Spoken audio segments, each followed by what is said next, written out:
Every night, satellites capture something impossible. A huge country in the heart of Asia, home to over 55 million people, simply disappears, while every nation around it glows with city lights, highways, ports, and industry. This one becomes a perfect black hole. No sparkle, no grids, nothing. And the strangest part? This blackout is not an accident, is not poverty, and surely not a failure. It's a billion-dollar choice. On the global night map, Asia looks like a constellation of human ambition. Shanghai blazing like a star, Bangkok burning across the delta. Even rural India radiates with patches of gold. But then your eyes slide west, the lights stop. A country the size of France, borders, rivers, ports, just collapses into darkness. If you didn't know better, you'd think that there was nothing there. But the truth hiding inside that void is stranger than anything an orbital sensor can show. Because deep inside this darkness lies one of Asia's most profitable extraction industries, and one of the world's most opaque supply chains. A shadow economy worth tens of billions, powered by secrecy, protected by geography, and obscured from the outside world by a night sky that reveals absolutely nothing.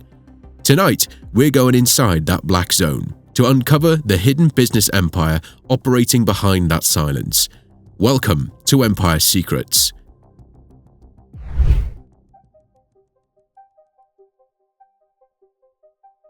For most people, this black zone is just a curiosity, a glitch, an emptiness they scroll past without a second thought. But when you zoom in, slowly, the shape begins to take form. You start to recognize the outline, the curves of the Irrawaddy River, the sharp angle of the Western Mountains, the long coastline brushing against the Bay of Bengal. This missing piece of Asia? Myanmar, a nation wedged between the world's two largest populations, yet almost invisible from space. While its neighbors glow with dense networks of commerce and industry, Myanmar becomes a silent silhouette, unreadable and unlit. And that raises a question almost nobody asks. How does an entire country vanish on the world's most powerful satellites, while still playing a crucial role in Asia's economy? The usual explanations don't hold. Yes, electrification is uneven. Yes, rural lighting is scarce. Yes, cloud cover and humidity blurs satellite radiance. But none of that explains why Myanmar, and only Myanmar, collapses into a near-perfect void. A darkness so complete it hides entire regions where billions of dollars quietly move every year. Take a closer look at the map. The areas that disappear most intensely at night are the same areas where some of Asia's most valuable resources lie buried beneath mountains, rivers, and dense forests. Places where jade worth tens of billions is pulled from the earth with almost no oversight. Where rare earth minerals, essential for smartphones, electric vehicles, and missile systems, are extracted in quantities no official record fully captures. Where unreported gold flows into global markets through channels that never appear in customs data. Where cross-border trade with China moves through corridors so opaque they might as well not exist. This is the paradox of Myanmar, a country that looks quiet and empty from above, yet powers some of the region's most profitable industries below. This is not a blackout, this is a blind spot that conceals wealth, power, and the kind of supply chains that operate best when nobody can see them. And to understand how this black zone became one of Asia's most important and most hidden economic corridors, we need to go to the place where the darkness begins.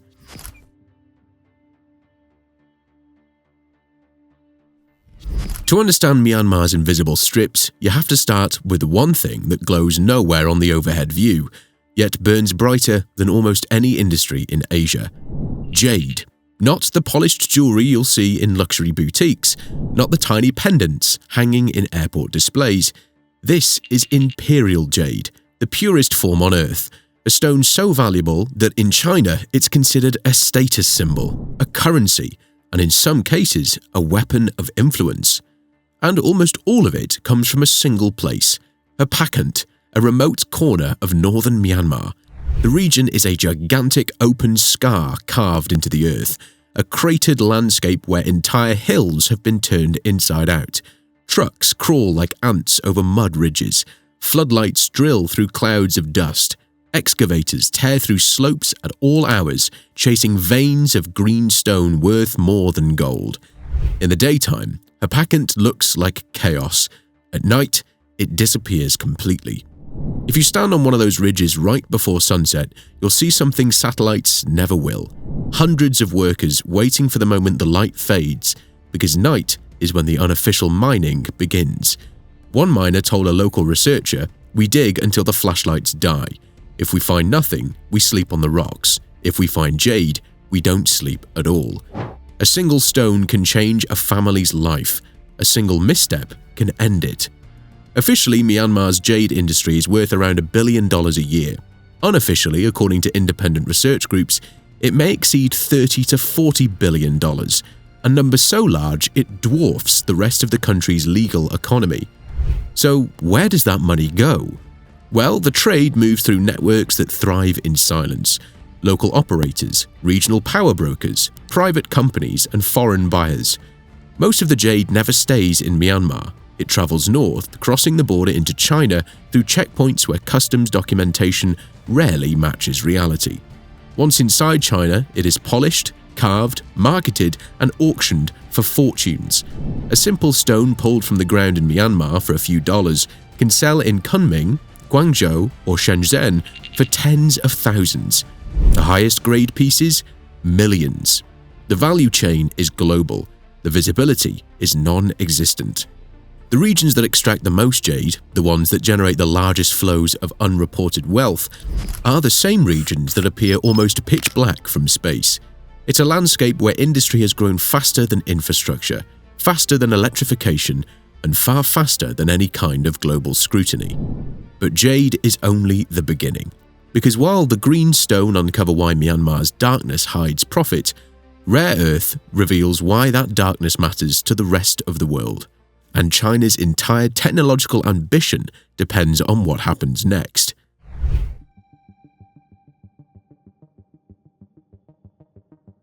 If jade exposes the cash flowing through Myanmar's shadows, rare earth explains the power. These are the metals that make the modern world possible. The magnets inside your phone, the sensors in electric cars, the guidance systems in drones and missiles. Every high-tech economy runs on them. China dominates rare earth refining, more than 85% of global capacity, but it does not want all the environmental destruction that comes from mining them. So in the last several years, something subtle but enormous has happened. The extraction moved across the border, into Myanmar. It began in the northern hills of Kachin State, an area more remote than most people can imagine. Dense forests, steep rivers, mountain villages with limited electricity.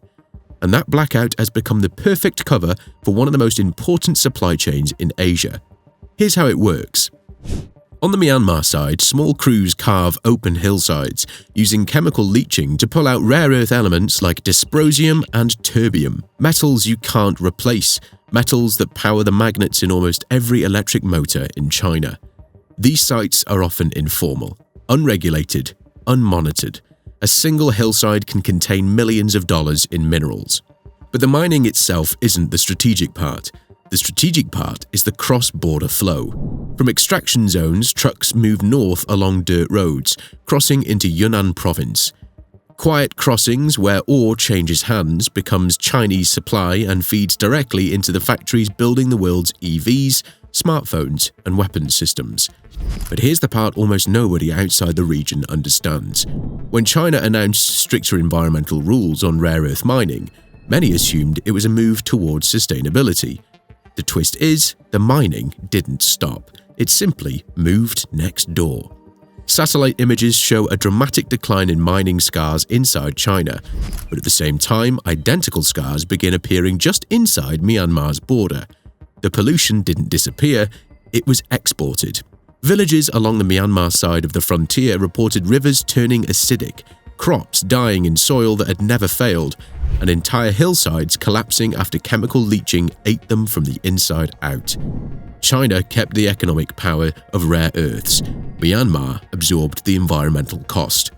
The invisibility is not a plot, it's simply the perfect environment for its supply chain that doesn't want attention. This is why China cares so deeply about Myanmar's stability along its northern border.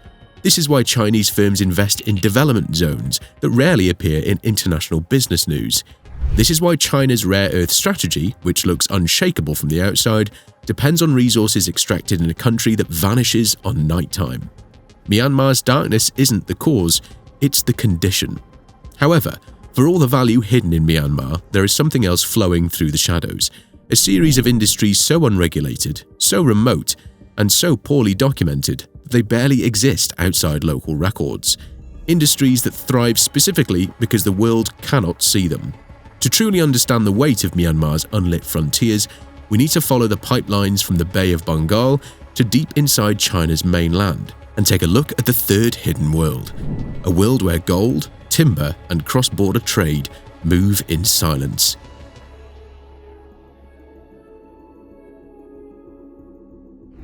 If jade is Myanmar's glittering fortune and rare earths are its strategic leverage, then the third layer of its darkness is something less glamorous but equally revealing: the quiet economy that moves without records, without attention, and without any trace.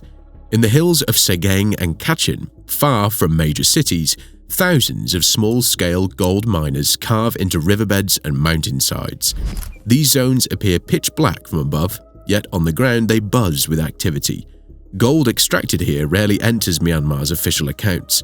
Much of it drifts north, crossing informal checkpoints into China, where it dissolves into the global supply chain, reappearing as jewelry, electronics, or industrial components with no hint of its origin.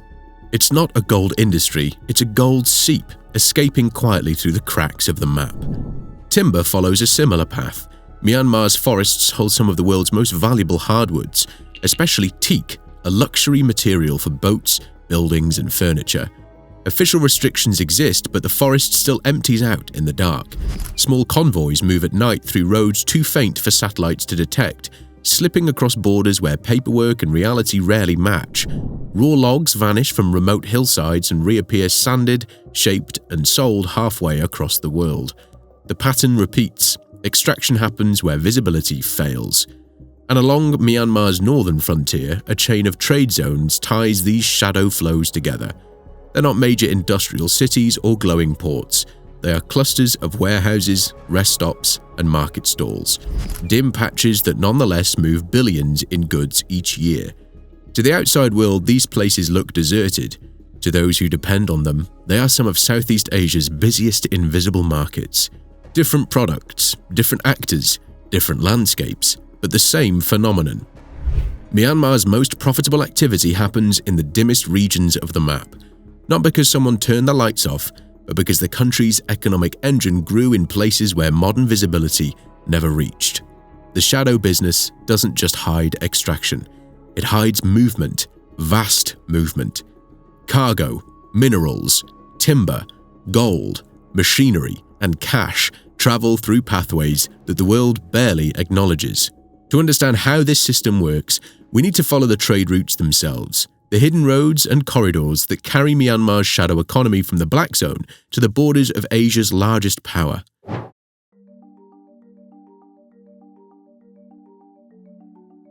If Myanmar hides the wealth being pulled from the ground, it also hides something far more dynamic: the networks that carry that wealth across the region. These aren't the highways that glow on satellite maps or the ports that show up as bright clusters on coastal imagery, because the real movement, the movement worth billions, travels on roads the modern world has never learned to track. They are quieter, thinner, rougher, a web of crossings, depots, and transport points that function as the true arteries of Myanmar's economy, and almost none of them are visible from space. Follow the trade north and the landscape reveals its strange duality. On the map, you see almost nothing, a thin line for a road, a village that could be anywhere, mountains draped across the border. But on the ground, that simple road is a lifeline. Trucks passed constantly, carrying ore, timber, machinery, electronics, even consumer goods. Some of the vehicles are modern, some of them are decades old, and all of them travel through underlit regions. The busiest of these crossings lies along the frontier between Myanmar and China. During the day, it is chaos. Queues of trucks, shouted instructions, brokers with clipboards, inspectors moving between cabins, and a flow of goods that looks more like a conveyor belt than a border. Billions move through this single point each year, though only a fraction ever appears in official statistics. When night comes, everything changes.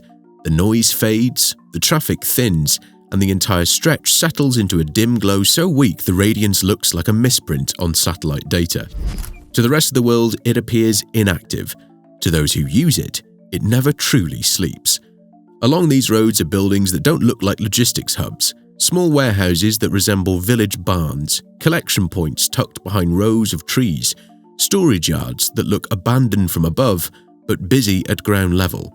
These are the microstations of Myanmar's shadow economy. Goods arrive, split into smaller loads, reassigned to new trucks, sent through the side routes, and dispersed along pathways that don't exist on any official logistics map. The system doesn't rely on secrecy, it relies on being unremarkable. Nothing here is designed to stand out. Farther south toward the Bay of Bengal, the same pattern reappears. Cargo routes feed into quiet coastal towns where jetties, private docks, and small port facilities handle shipments that global maritime tracking rarely catches.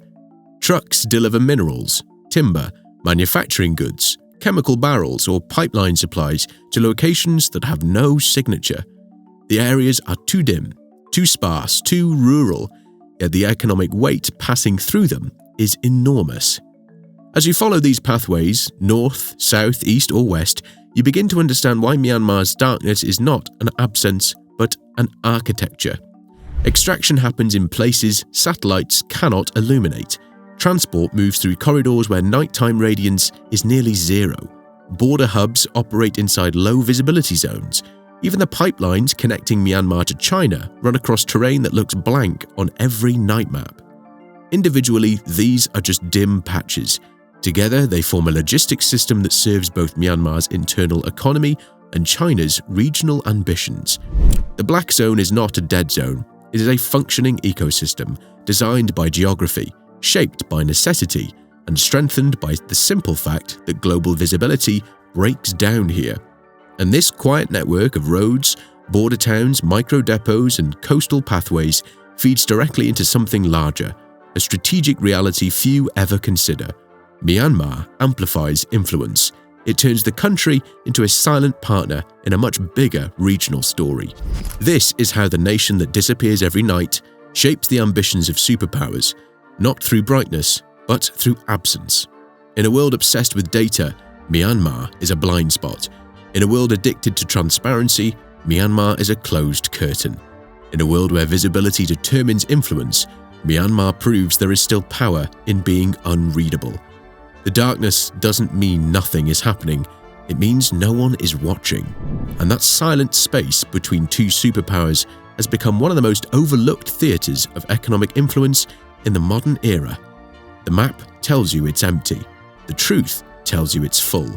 A country that vanishes after sunset is shaping supply chains, feeding industries, securing escape routes, and supporting ambitions far larger than its borders should allow. And that raises a final uncomfortable thought. If this much influence can hide in a place the world cannot see, what else is happening in the shadows of Asia?